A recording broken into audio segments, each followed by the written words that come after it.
this is Skye, your Soulful Progressive with Bubba for March 8th, International Women's Day. Here to give you that soulful news you need, yes indeed. And if you have a friend to like and subscribe, tell them that I'm giving that soulful news the soulful way a lot of times every day.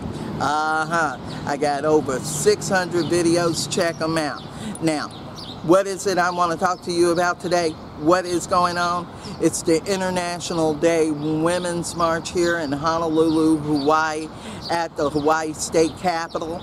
And I'm over here at the Hale getting ready to tell you about it. We talked to some women and asked them what does it mean for them to celebrate International Women's Day.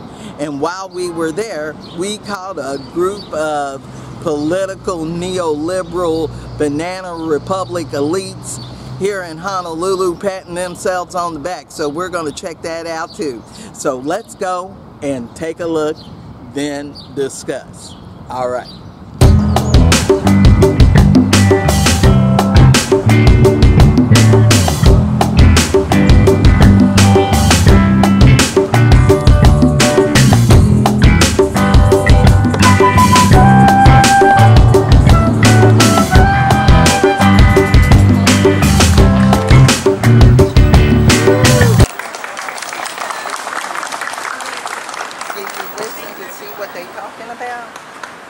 Thank you, and Judge Nagata is part two.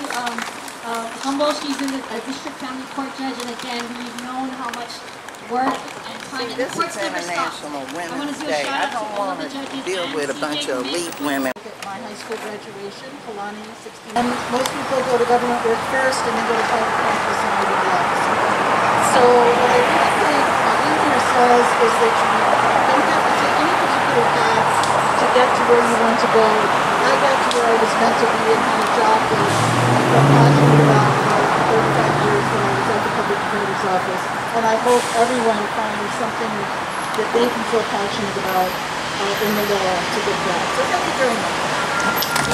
You probably don't know, but for the past 6 months, I've been sitting every working day from 4 to 5 p.m. for women's rights and abortion rights at the federal building. Oh, great. Of Halekauila and Punch Bowl. What's your name? Fabienne. Sabienne. With an F like Thank you for standing up for rights every day.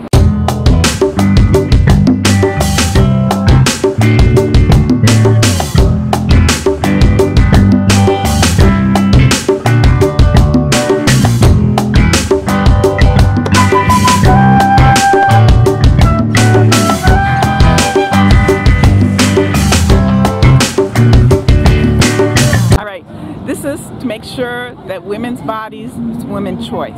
And I'm tired of going 1 step forward, 2 steps back. We have to keep going forward, forward, and forward.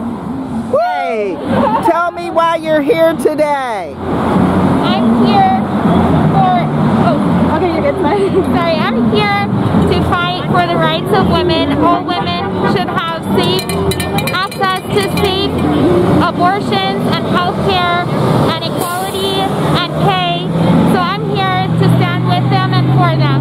And this has continued to be going on for so many years. It's time that the government all understand that women are human and we all should have the same rights. And we cannot have equal human rights if we can't even decide what goes on with our own bodies. So all right.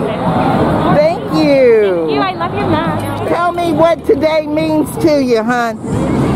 Well, today, to me, signifies a day that is fighting up against going back. Like, we are not going to go back. But the Supreme Court is poised to actually overturn abortion in June.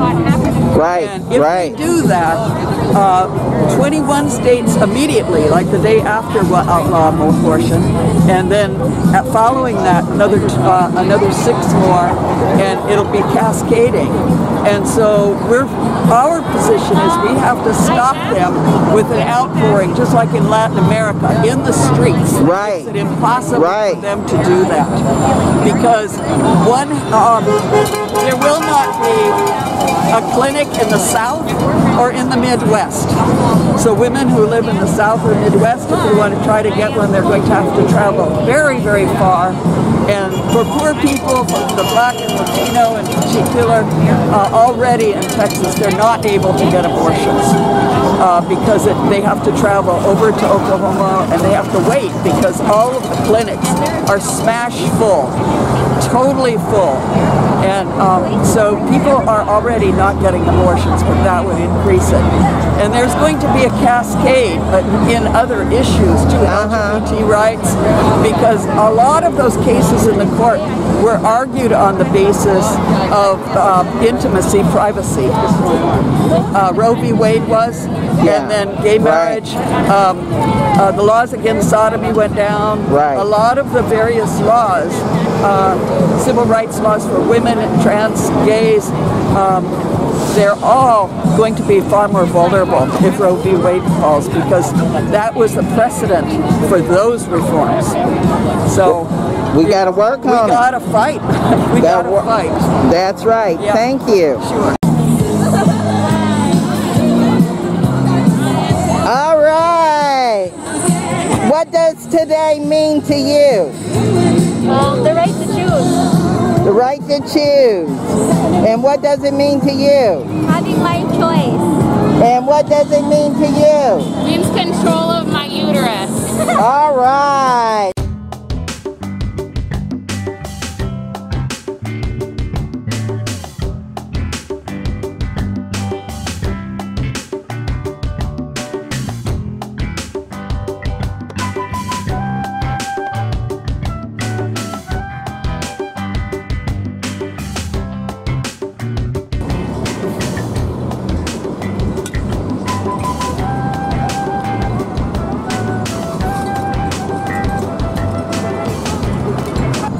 What does today mean to you?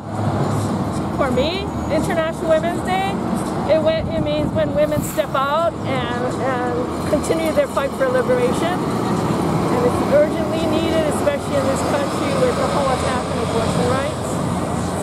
Thank you.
There's always a second wave and a second group when it comes to marches like this.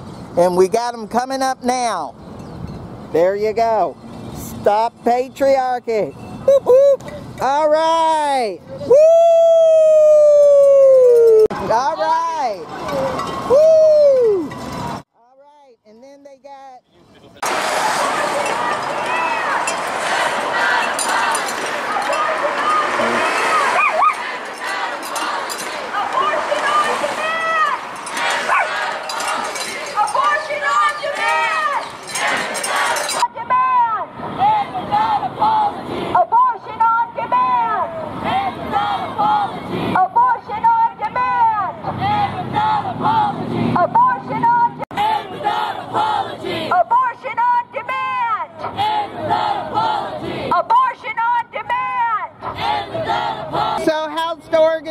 going?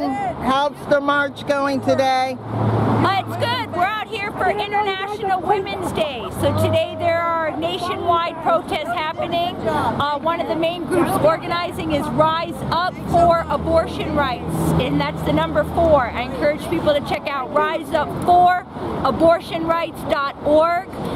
Our main message is we refuse to let the Supreme Court deny women's humanity and decimate their rights, abortion on demand and without apology.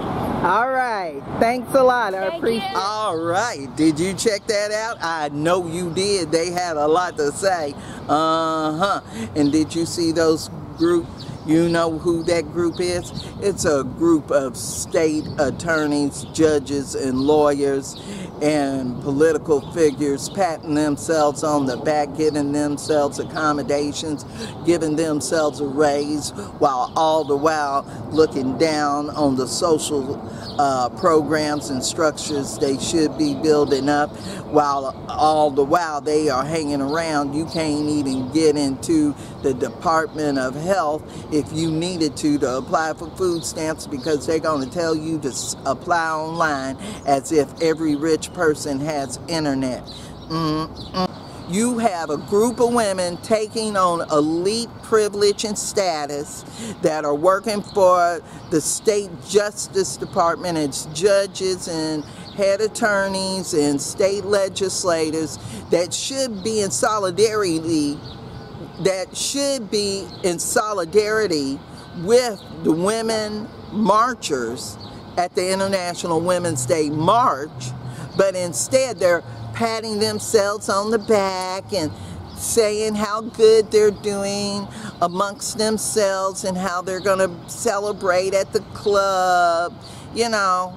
And you see all these rich elites that are taking on white privilege, acting like white privilege, treating it like white privilege, because they're not trying to understand the struggle, because if they did, they would be marching in solidarity with these women, making their numbers greater.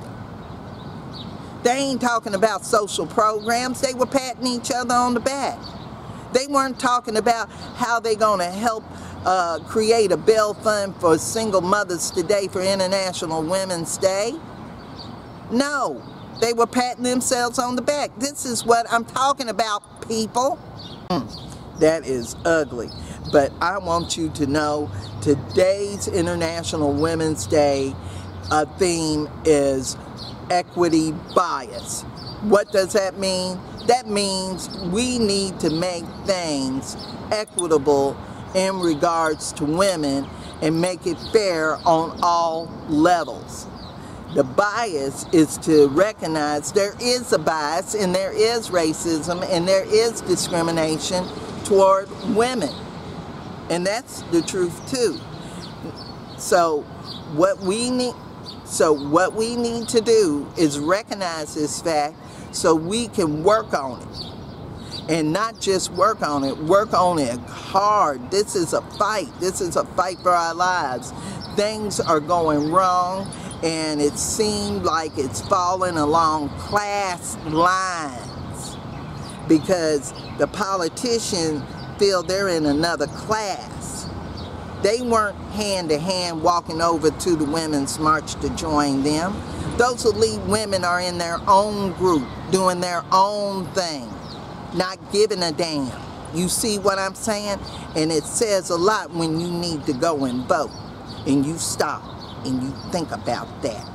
Bilotti should have been over there.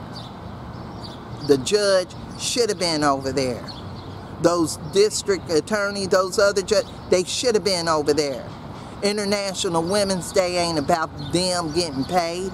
It's about women getting fair rights and fair equal wage and everything else to make their lives better, to create a better world and a better next generation. And if you agree with me, leave those comments below and let me know at FeministNewsN@gmail.com. Don't forget to like and subscribe to that YouTube channel and that Facebook page.